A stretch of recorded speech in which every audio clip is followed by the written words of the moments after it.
Welcome. Great to have you here. This is a unique moment, a moment that unites all of us. We all face anxiety and loss. We all see broken systems. We all experience the impact of the climate crisis. This is a unique moment. This is a turning point if we choose to make it one. This is a moment to reflect, to learn, to share, and to co-create. And I invite you to contribute. I ask you to contribute. I ask you to partner to fix broken systems.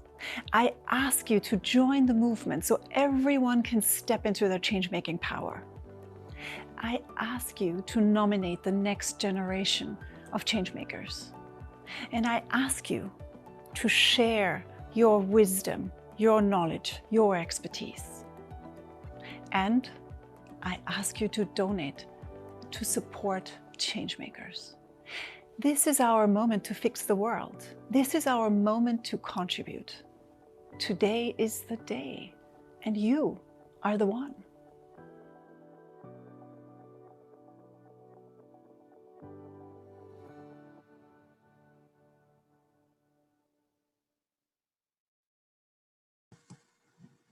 Hello, everybody. Welcome to our session on the Changemakers United program and how we at Ashoka, together with our wonderful Ashoka Fellows, have been dealing with the COVID-19 pandemic in the past few months. It's great to have you all with us. I'm really excited to have so many participants from all over the world joining us for this session.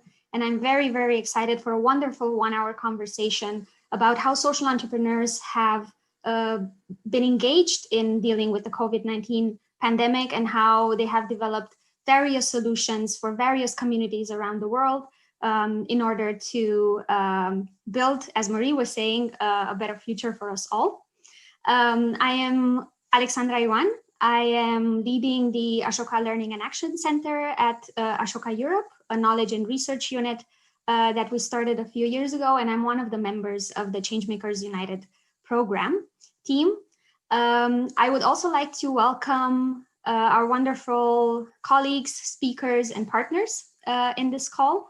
Matthias Scheffelmeier is my colleague from Ashoka, the co-lead of the Changemakers United program and a partner at Ashoka Germany. Welcome, Matthias.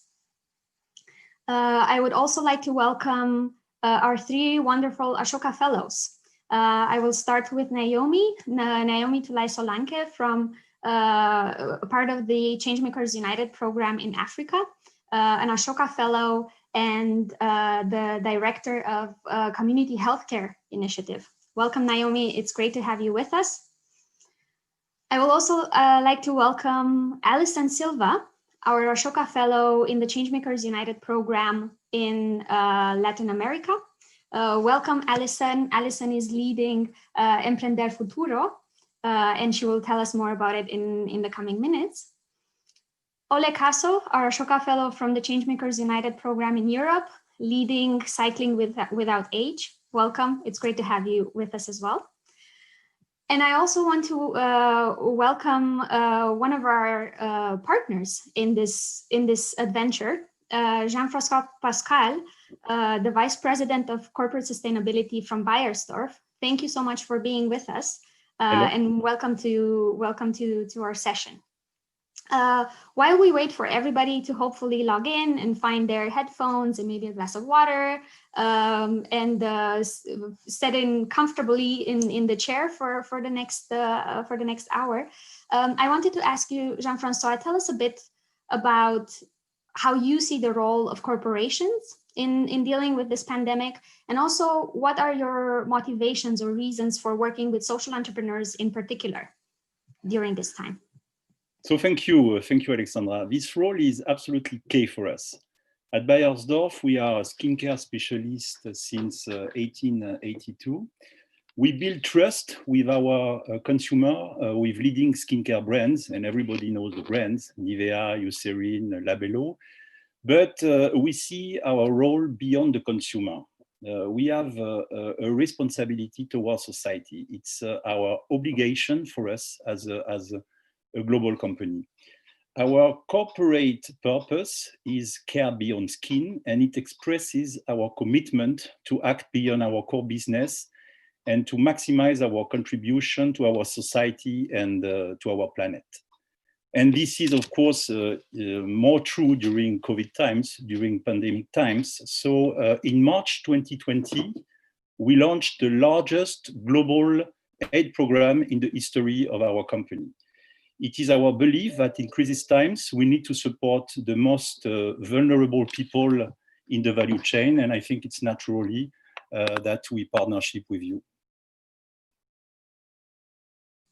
It's definitely great to have you on board, and thank you for the opportunity to build this partnership together. Matthias will also tell us a bit more when talking about the broader Changemakers United program, how this has grown in the past months, and definitely our partners were a big part of that. So thank you so much, Jean-Francois, for joining us.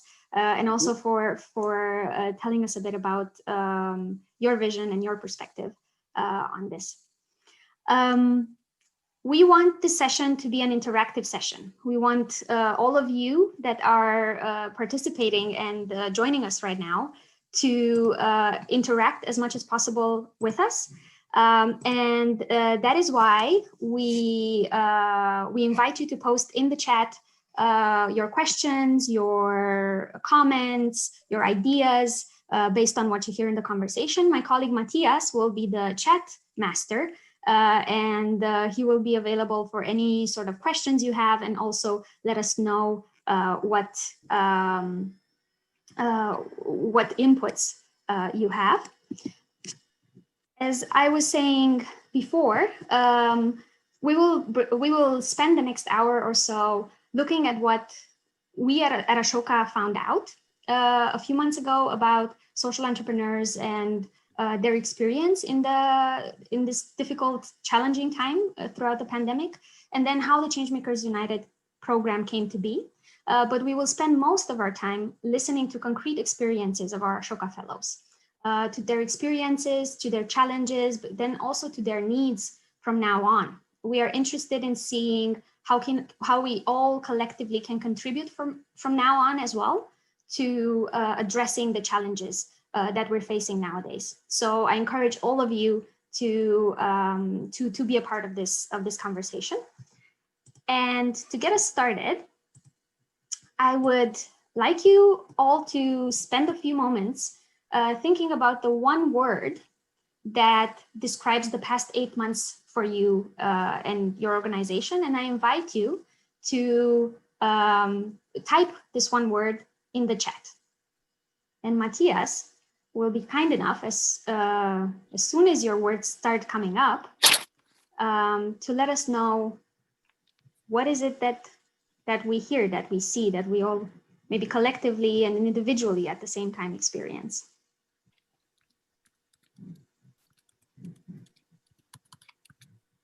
Thank you, Alexandra. I'm eagerly monitoring the chat here on Swapcard in parallel. And with the slight delay between our Zoom call and the streaming, this might take a few seconds. But here they come. Adaptability. Adaptability is one that I see coming in. Proactive. Another time. Reconsideration.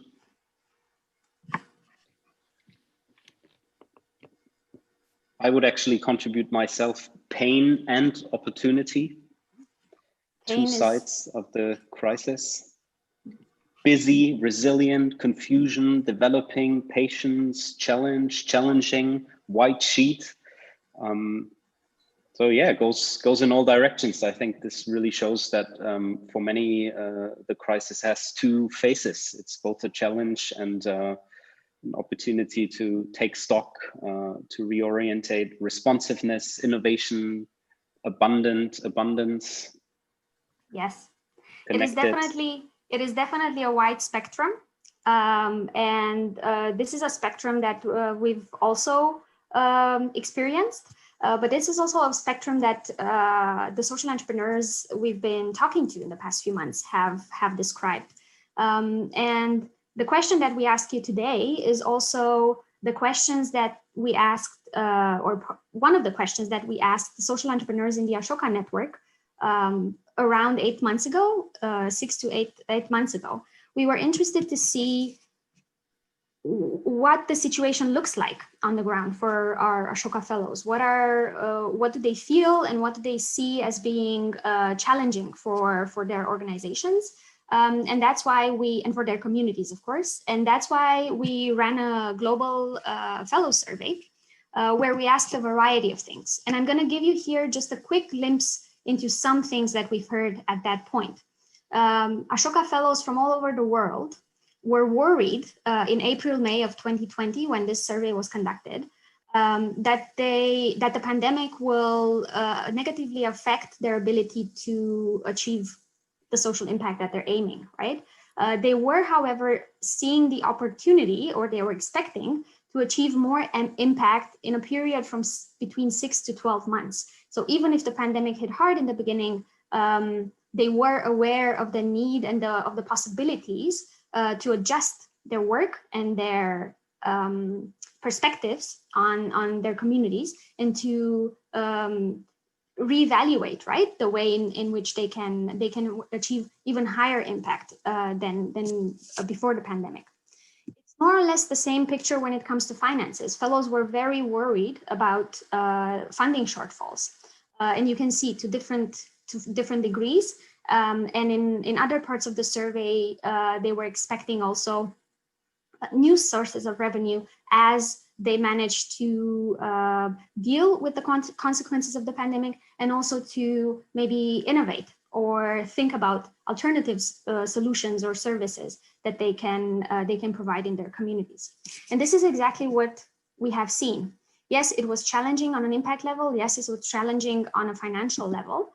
But social entrepreneurs mobilized, and they also developed concrete responses, immediate responses to what we were all living in beginning of this year.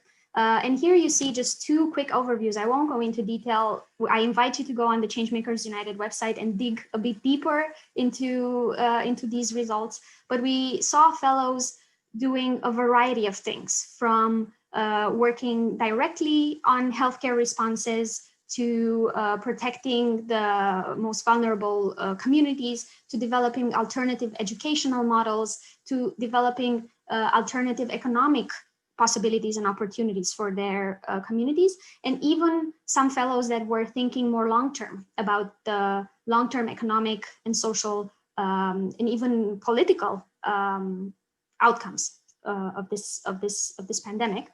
And because we saw that they were mobilizing so fast and with such high intensity and breadth of solutions, we wanted to see how we can help. And this led us to running what we call needs assessment among the fellows that were at that point developing solutions for the pandemic. And here you can see, again, just a brief overview that I invite you to dig deeper into after, of the challenges that they were facing, and also the support needs that they talked to us about. And it was a lot of information and a lot of material. It went from funding to skills and expertise and networking and finding the right partners and the right contacts and finding inspiration from peers. These were all things that they mentioned. And this is basically, when we drew the line, this was how Changemakers United as an idea and as a program was born. And in order to tell us more about this story and about the program itself and how it developed since April, I invite Matthias to share the story with us. Yeah, thank you so much, Alexandra. Just like probably everyone around the world, we were taken by complete surprise by this global pandemic. And the one thing that we realized, even just a few weeks into the crisis here in Western Europe and in parts around the world, was the incredible resilience and creativity and energy and innovation and entrepreneurial creativity that was coming from the social entrepreneurs in the Ashoka network and beyond. And we just wanted to step up and react to this and actually source and disseminate and support and connect and scale these incredible solutions that were really coming in from all over the world with Ashoka fellows and social entrepreneurs from their living rooms, in home office, during lockdown, switching their models from physical activities to digital activities, or completely changing their entire model, or actually coming up with new activities like 3D printing masks and respirators, acting to the emergency of the crisis, or coming up with digital tools to help parents through the phase of lockdown and helping with homeschooling, digital education. It was really, really just incredible. What the program really consisted of, and still does today, is 3 or 4 key pillars, which is that we wanted to first map and select all the social entrepreneurs around the world that work on COVID-19 solutions. We wanted to support them, communicate them, but also, and that proved to be one of the most important points, create a community of peers that would support one another and sort of hold each other in this very difficult time, because despite all the innovative solutions, this was still a crisis, and it very much felt like one to many of us, and especially the social entrepreneurs out there in the field, working every day to create impact. What we also saw is, Alexandra, could you put on the next slide? Yeah, thank you. What we also saw is that there was dozens of these solutions. 80 social entrepreneurs are now part of the program. We've mobilized more than 300 individuals across the world that were supporting them with expertise and mentorship, giving them access to their networks, channeling resources to them. We quickly brought together in an incredibly short amount of time, nearly 30 partners with Zalando, Bayersdorf, many foundations, philanthropists, individuals, corporates, civil society organizations joining our effort. We hosted a summit in May for about 1,500 people, which at that time was the biggest digital gathering that Ashoka has ever hosted. And we're really happy to report that a lot of the people that joined the program were saying that, yeah, they really do feel in a better position to address COVID-19, and they feel like being part of this community has really helped them. So thank you everyone for being part of this, and thank you again to the 3 upcoming social entrepreneurs in this call, and all the wonderful hundreds and thousands of you out there in the world making a change in a time that really isn't easy for many of us. But we're very, very, very inspired to see what you're coming up with, and yeah, just really excited to be by your side on this incredible journey. Thanks a lot, Matthias. Entrepreneurship is really the word that we are sharing together. As you know, we are a company that changed the reality of the skincare market. We created the first cream 100 years ago. But now we see that we need to use it in partnership with you to find a fast and agile solution to the big problematic we are facing. And we are very, very happy to support the Changemakers United globally program with Ashoka. Thank you, fellows. Thank you, Jean-François. Much appreciated. Many thanks to both of you for this overview and for giving us a short glimpse of what Changemakers United is and will continue to be, because the program is ongoing still. I would like, until I give Matthias and you all with us today a chance to, reflect, think a bit through things, and maybe even ask your questions. Please don't forget about the chat. I would like to now go to the most exciting part of our conversation, and that is the conversation with our Ashoka Fellows. Naomi, Alison, Ole, in the next few minutes, I would like to give you the floor, and I would like you to, each of you, to tell us about your work, tell us about your solutions for the COVID-19 pandemic, but maybe even beyond. Tell us about your organizations, about your communities, and also tell us about the experiences that you've had in the past months, because I'm very sure that you've gone through things that we might not even have on the radar at this point. Naomi, if you allow me, I will invite you to be the first one and tell us about your work. Hello, everybody. I'm so honored to be here to Ashoka. I'm so honored for you to have selected me as one of your fellows and amplify the work that I do way here in West Africa, Liberia. So Community Healthcare is a local organization that started 2013. Since 2013, we have worked in over 7 of the 15 counties in Liberia. Our primary focus is sexual reproductive health and rights, maternal, newborn, and child health, sexual gender-based violence, menstrual hygiene management. Our innovative approach to ensure that women and girls have access to leadership and be able to learn and lead a healthy life is to ensure that barriers that affect girls' retention in school are addressed. And one of those barriers is menstrual hygiene management.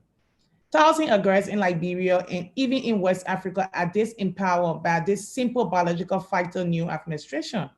Most of the communities and where we work, girls walk, imagine girls walking more than 10 hours just to access a sanitary pad. In some communities, they can't even afford it. So they are left with no other alternative than to use rags and unhygienic materials. My team and myself decided to have this innovative approach to ensure that small women cooperatives are trained in producing reusable pads. They serve as an alternative income for them in the community, and girls will always have access to pads and they will remain in school once they are on their period. That have proven to work very, very well in the communities that we work in.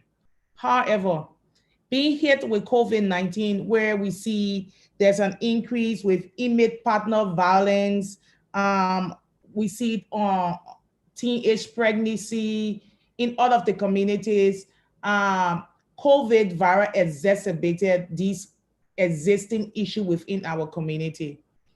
In Liberia, from January to March, we saw over 900 cases of sexual gender-based violence. 90% of those reported cases were all children.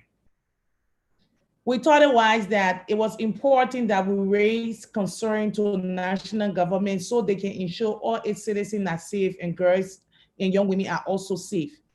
And we were able to negotiate with government, work with young women groups into our community, and Liberia was declared a state of emergency, and that actually put a more flag on rape. Rape was considered a national emergency in Liberia, and there was a drastic change in policy that also contributed to an increasement of our budgetary allotment to the gender ministry that addresses issue and the justice ministry that addresses issue affecting girls. However, maternal and mortality was also an issue that we couldn't even leave neglected. There was a lot of mistrust between the community and the health facility. Taking back that in 2014, Liberia was also hit with the Ebola virus. The way the Ebola virus raided our community left our community with a lot of doubts with the health system. So being in COVID, a global pandemic, a lot of the women that was pregnant, they didn't want to go to the health facility. So we have to work with women group, strengthen, build the trust between the community and the health facility so that more women can access maternal care with skilled health professionals. So these are just some of our work that we have done and continue to do in our community. Challenges remain a huge gap. We're going to come back, but I just want to highlight how we in Liberia, Community Healthcare Initiative, my team, a group of young, innovative Liberians have responded to COVID-19, highlighting these 4 major issues that actually affect women and girls. Thank you.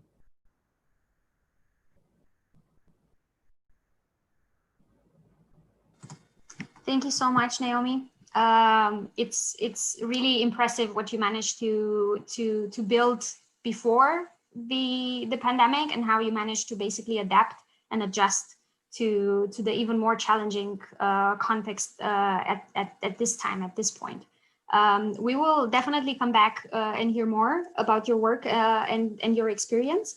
But I would like to invite now Alison to also tell us a bit about Emprender Futuro and your work in the past months. Hi, Alexandra. Good morning to everybody. I am so glad and so delighted to be here in such an event with so great fellows and guests. My name is Alison Silva, and I am leading Emprender Futuro. This organization is focused on working on leadership and technology, education, and entrepreneurship. Well, during this pandemic, we've done a lot. We've restructured all of our methodologies and all the things that we were doing. But first of all, I would like to address the problem that we were facing, because we have two publics. We work for entrepreneurs, but we work with young girls as well. So before the COVID, nobody was ready for the shock. And exactly 1 year ago, we had a very difficult situation as a country in a political way. So we were trying to be ready to start this year, when in March things escalated quickly. And after 2 weeks, after the first sanitary alarm, we went into a full lockdown mode, which had uncertainty and stress to everybody, especially for entrepreneurs. Because most of their supply chains were disrupted. There were a lot of changes in demand on customers' ability to physically access goods and services. So in Latin America and in my country, 8 of every 10 small businesses were in trouble. So that was a huge trouble, because nobody was ready for this. It was very shocking, but we made a solution. And our main challenge to address this solution was to close up the gap, because there is a gap, there's still a gap between the people that didn't have access to the resources and didn't have access to the technology. So this is where technology plays a role. After 2 months of testing many solutions, we also realized that a shift into a digital way of doing the things was needed.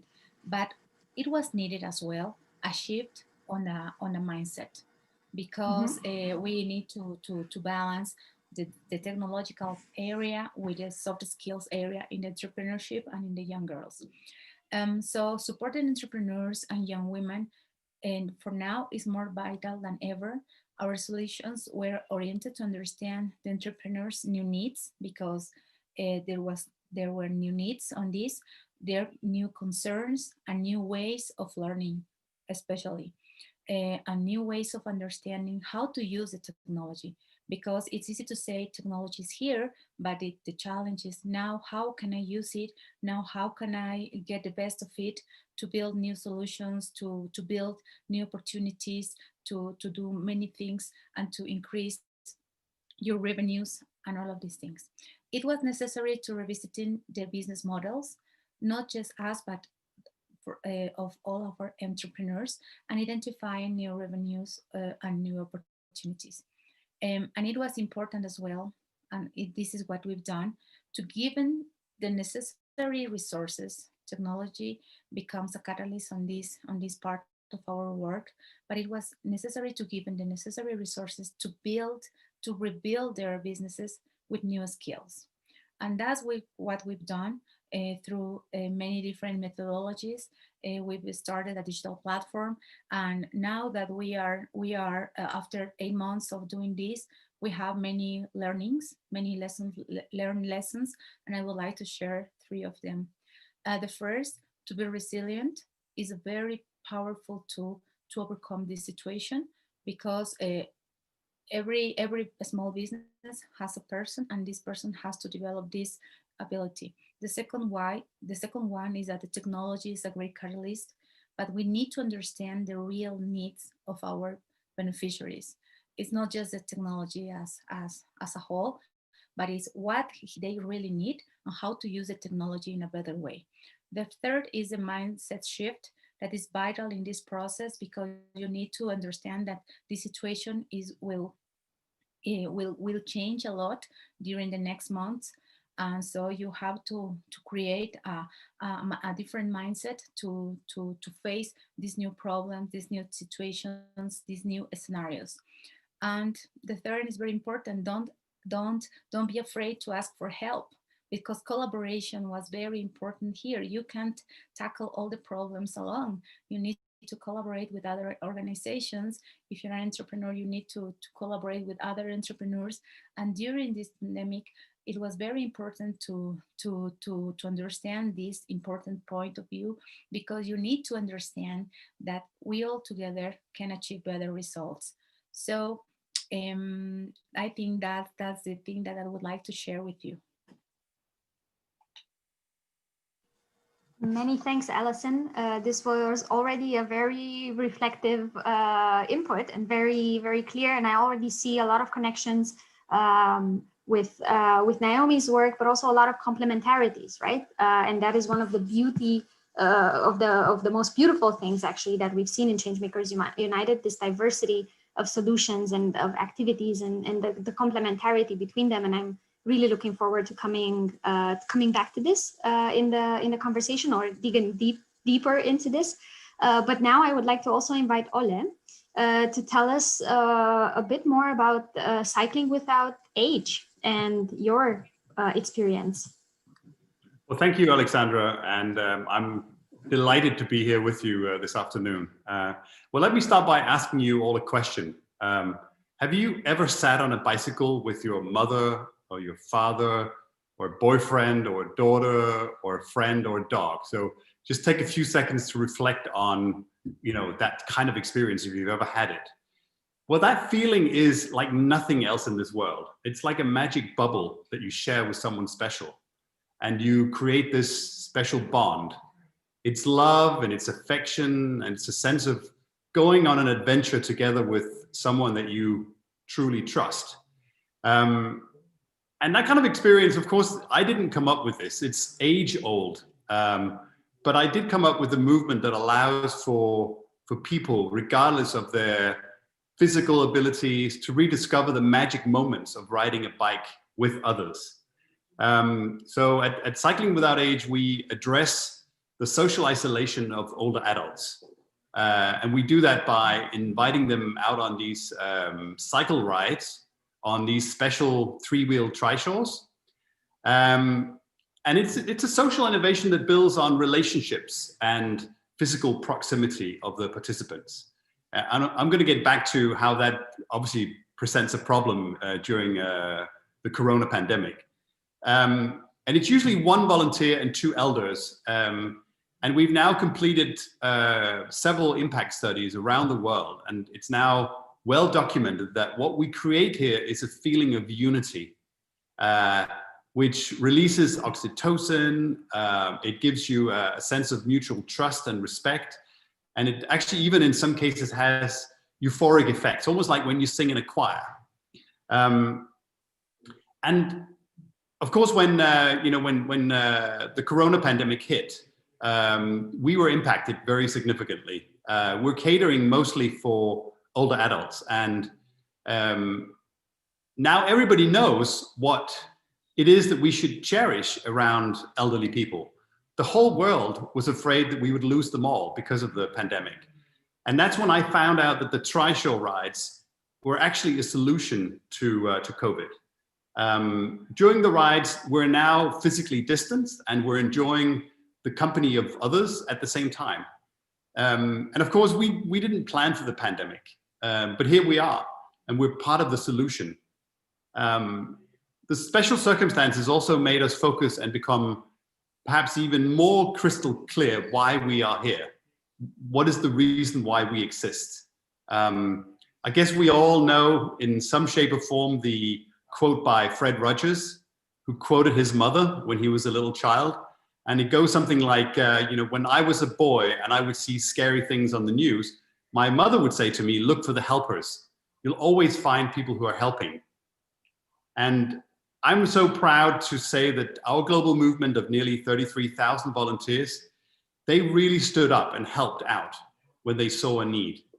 And that goes right from grocery shopping for isolated elders to balcony talks where volunteers would ride psychologists out to the homes of isolated elders to address their concerns, or to film rides to be replayed for the elders who could then look forward to the day where they could once again go out and enjoy the great outdoors themselves together with other generations.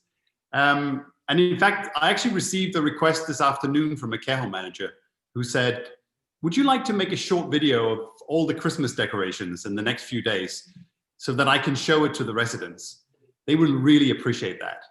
And it really warms my heart when they reach out and say it actually makes a difference what you're trying to accomplish. And all these realizations made us want to be heard. And we've been talking about our mission to make relationships a human right ever since. Because if we make relationships a human right, it immediately becomes not just the priority of individuals, but it becomes the priority of politicians and of business leaders, of institutions and local governments. And it really becomes the true priority of everyone to make relationships a human right.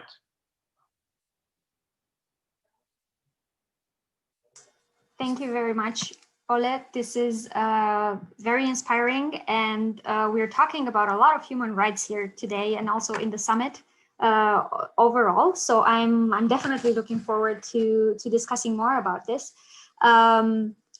I will now stop for a bit and see if we have any comments, questions, inputs from our participants in the session before we move along with our conversations. Thank you to all three of you for giving us a short glimpse into your work. I know there is so much more depth and so much more richness to everything that you're doing every day. And I really hope we can tap more into that also in the conversation, while the audience feeds in the questions in the comments, and while Matthias selects some of those.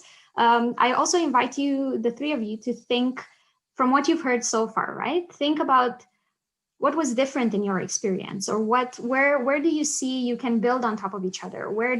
Have you heard something that you think, actually, this would function in my communities as well, or quite the contrary? No, this would definitely not work for me. But then, what would be the solution for you and your communities? Let it sift a bit in the back of your mind, and we come back to it in a second. Matthias, any news for us?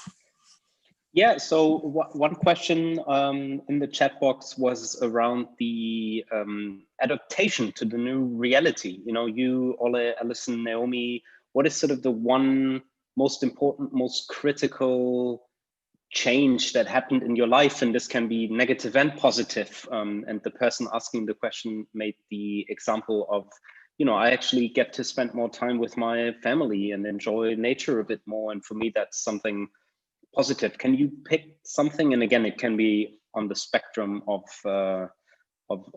anything negative or positive, that, you know, sort of is a critical key thing for you that happened. Maybe some short, crisp answers from everyone. Well, I guess from my individual perspective, I would say that the whole lockdown, as it happened in the spring, really made me appreciate the opportunity to slow down and to see things, to really take things in. And of course, there are a lot of things that were challenges as well. But I think a lot of people felt an opportunity to really fully experience the world and sense the world in a completely different way by slowing down.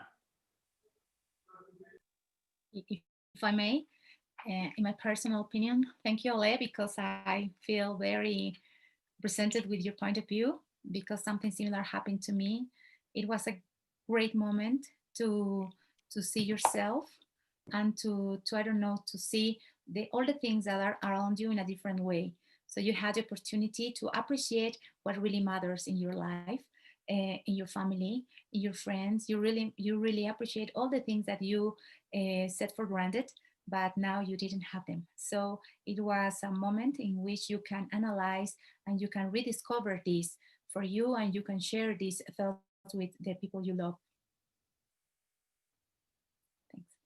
And for me, this one thing is not negative, it's not positive, but it just gives me that self-affirmation, reconfirmation that no one is safe, everyone is safe. We always say that, but COVID is this one thing that re-emphasized that you are not completely safe with all the best healthcare services you have when your next door neighbor, when your next country don't have a system that is in place. Even if you're going to wear your mask, if you're going to wash your hands, and the next person don't have access to wearing masks and washing hands, you are still not safe. So it just reaffirmed that it is about time that globally we all care for each other. You might be in a developed world and everything is happening for you, but it's also good to look back, give back, and help so that we all can have some sort of stability in this world.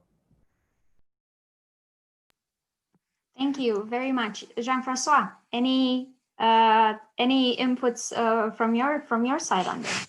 Yes, during these COVID times, I think we all experienced the power of human touch.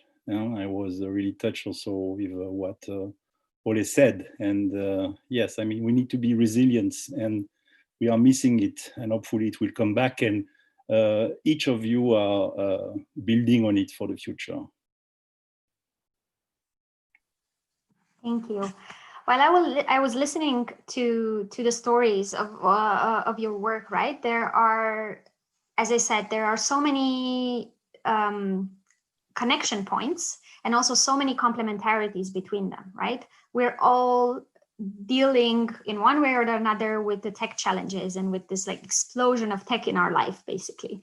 The way we use it for business is one thing, the way we use it for personal interactions is another. And how does that mean? What does that mean also in terms of mindsets and how we build relationships with each other?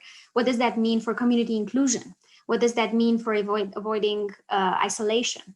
At the same time, we're dealing with economic uncertainty. We're dealing with having to reinvent not just ourselves, but also our jobs, our workplaces, our companies, maybe our businesses.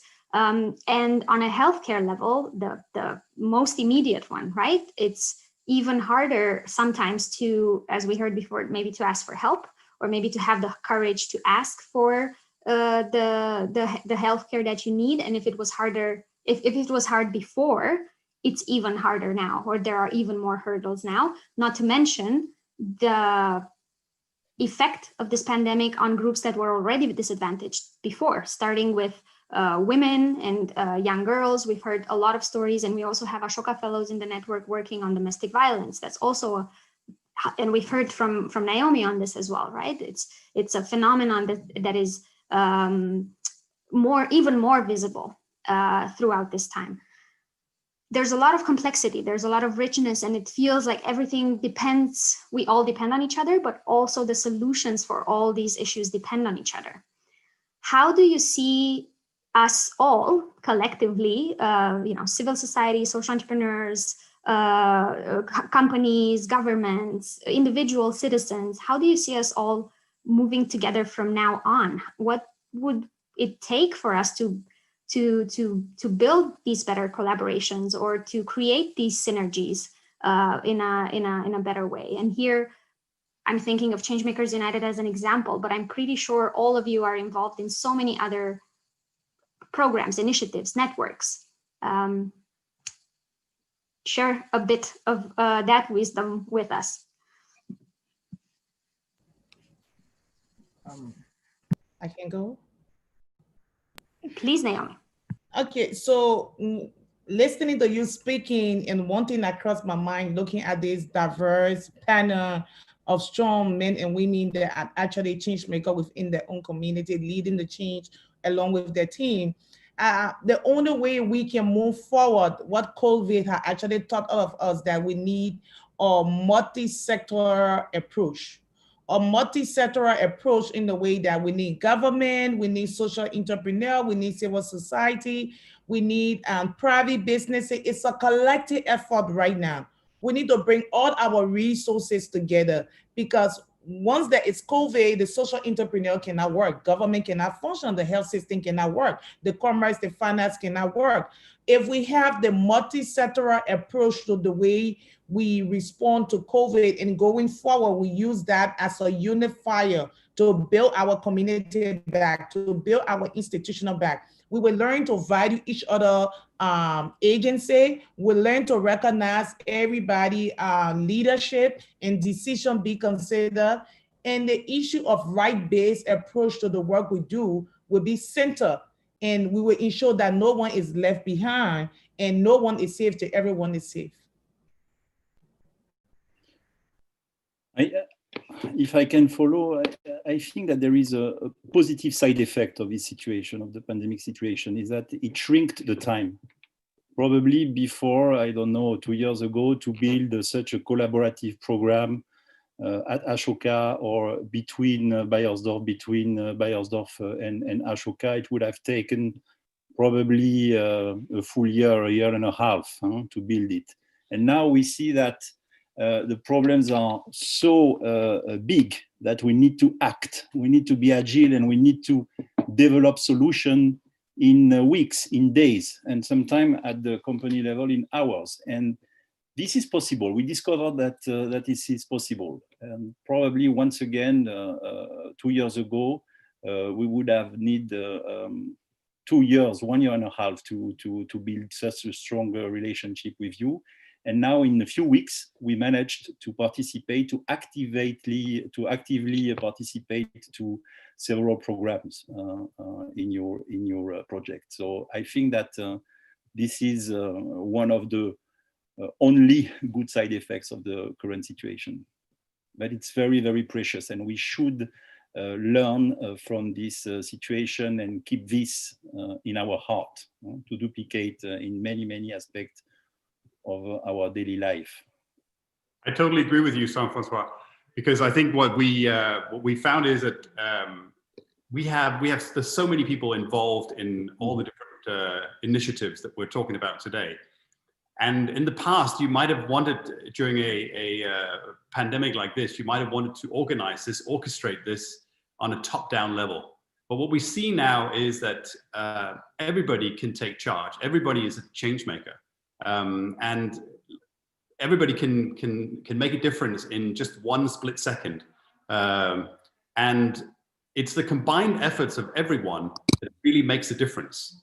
And that's what makes me really proud of also being part of Ashoka, is that we see that there is really an opportunity to take action no matter where you are and no matter what initiative you're in. And it doesn't necessarily have to be coordinated with a ton of different people. You can self-organizing smaller teams and get things done, and that can kind of accumulate into a huge impact. And I think that's probably one of the first times in history that we've seen that new mindset at work in a huge pandemic, really. And with the big eagerness to everybody to participate also to the change and to actively support project and ideas. I mean, it's a very, very vital moment also that we see in our organizations. I like your optimism. Alison, how does it look on your end? I really appreciate all the answers. All of them are very, very amazing. I think that we are facing changing times, and we have a great opportunity now, and this opportunity let us reimagine the world. So I think if we can work together and we can collaborate with all the stakeholders with one main objective, that is nobody can be out of this part of this solution. And the other thing that I really like is that everyone can become a change maker. So I'm sure that we can build great things together, because this is a moment in which all of us, we are almost on the same level in some way. And the only thing we want is to go ahead, to move forward, and to work for the people that need. And we can do it together. So I think that we can learn a lot from the corporate side, from the social side, from the government side, but all of us must be open to new ideas. And we would like to have the aim to learn and to build together. That's it. Thank you. Thank you to all of you. We still have a few minutes left, and I was wondering, Matthias, if we have particular questions in the chat from our other participants, or comments, or inputs, or enthusiasm.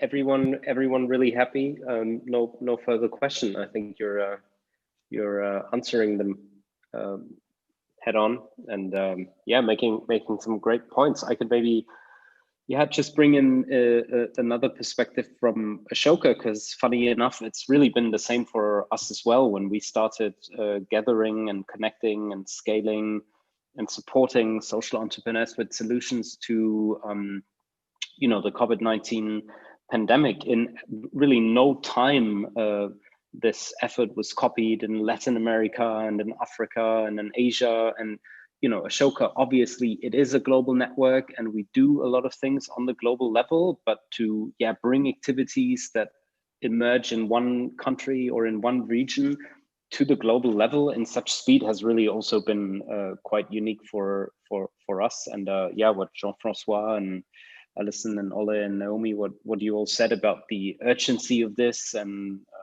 people reacting in different ways and coming together and just fixing things. It's it's a great source of positive energy. Thank you, Matthias. I know we are all optimists here, and I know we are all doers in this round, but I will try to be a bit of a devil's advocate now and ask, where do you see things not moving as they should? Are we really being as fast as we should be? Are we really being as community focused as we should be? Are we really changing, truly changing our economic systems, our social systems, the roots of the problem that we find ourselves in at this moment? Because I think we have a tendency sometimes to all agree that yes, we want the world to be better, and yes, we want to work together, and so on and so forth. But when it comes down to the real deal, does it really work or not? What has been your experience on that? I would like to answer that because it happens to our institution. Sometimes innovations often comes as a reaction of something when you try to innovate new solutions or you're trying to see new opportunities. But I think it's very important as well that we should always take time to stop for a moment and analyze what we've learned from all the past experiences in these changing times, especially. Because the main objective is not to create new solutions, new solutions, but as well is to analyze the data, the learned lessons, and what's the main objective, what's the problem, how to find a solution that impacts in most people in the most efficient way. So I think sometimes we forget to analyze the data. That is very important because it led us to make better decisions for the institution, when we are addressing a problem for our beneficiaries or for the world. So I think that's very important as well, because when you come, and that's the most important thing that I've learned from this program, Changemakers United, is that you have your KPIs, but you have an action plan, and then you start to execute these new opportunities, these new solutions for the people. Thank you, Alison. Anybody else with different experiences? Naomi. I think we are doing amazing globally, but what we need to really double on is to actually have local approach. One size will never fit all. COVID has proven that one size cannot fit all. We need to work directly with the people who are on the front line, who are actually addressing the issues within the community, build their capacity so that they can be able to build back better. Because if we go with our strong innovation and we act and we leave, there is still a gap.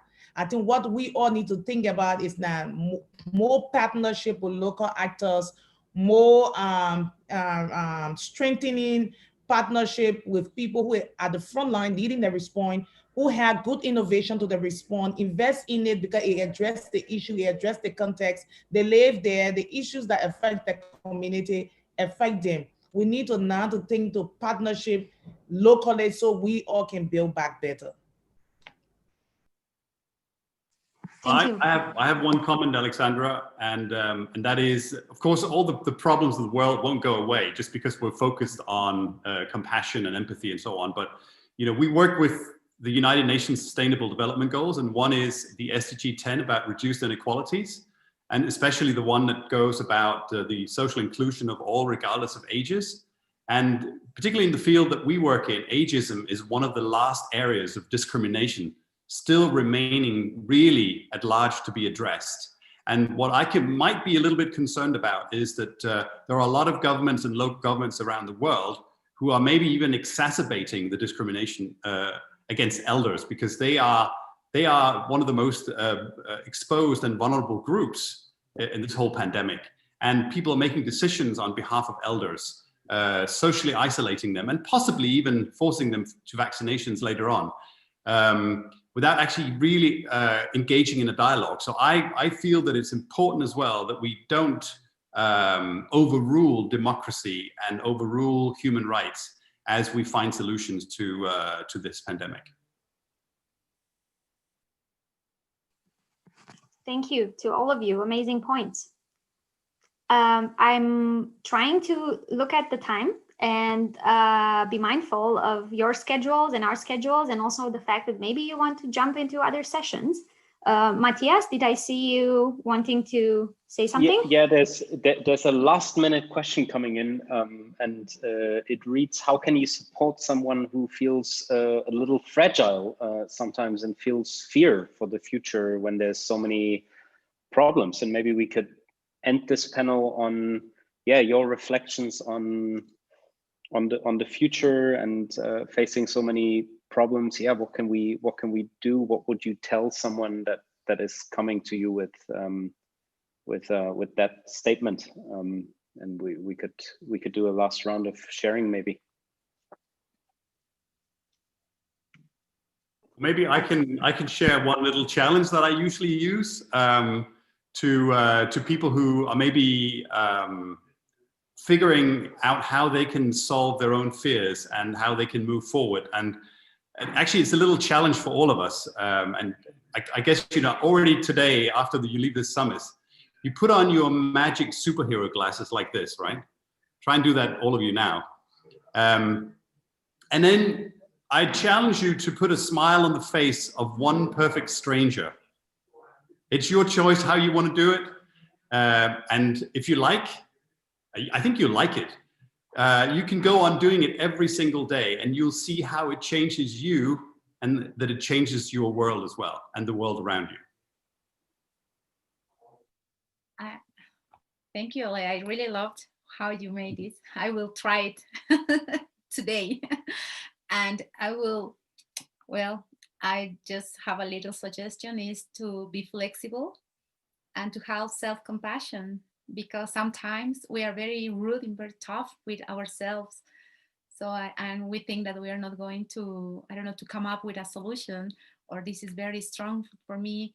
I think that we need to practice that too, and to understand and that this is the situation, and we need to react, and we need to be flexible, and we need to act fast. But all the solutions start with ourselves. That's my suggestion. And just one thing quick, in Liberia, the first female president ever, Madam Ellen Johnson said that if your dream does not scare you, your dream is not big enough. So get up every morning, get up with that fear, and just keep working, be persistent, be consistent, and believe in yourself. Thank you to all of you. This is very inspiring. Jean-Francois and Matthias, may I ask you to also have a final reflection moment on this? Yes, let's stay optimistic. I'm working on sustainability. You know that we have big challenge for the future. and the climate warming, I think that at this moment, like never in the past, thanks to technology, thanks to the digital world, all the planets are aligned. So government, corporation, industries, people, they are aware of the problematic, and I think that there is a big will to build a better future. So all together, the common name is collaboration. Let's collaborate for a better, sustainable future. And I just give it a big +1 on everything that you all said. I want to emphasize all these beautiful messages. Thank you so much for joining us. Thank you, Alex, for beautifully moderating this. And yeah, let's all keep on our glasses and make some strangers laugh and see how the world around us changes. Thank you to all of you. Thank you, Matthias, Ole, Alison, Jean-Francois, Naomi. Thank you so much for sharing your experience with us. I invite all our participants to please contact the social entrepreneurs, everybody in this session, get in touch via the platform, and please engage also in the next few days of the summit. Ask your questions, partner up, engage, think about solutions together, because it definitely requires all of our energies. Thank you so much, and have a great rest of the summit and a great rest of the morning, evening, day, depending on where you are around the world. Thank you for being with us. Thank you. Take care. Thank you. Thank you. Bye.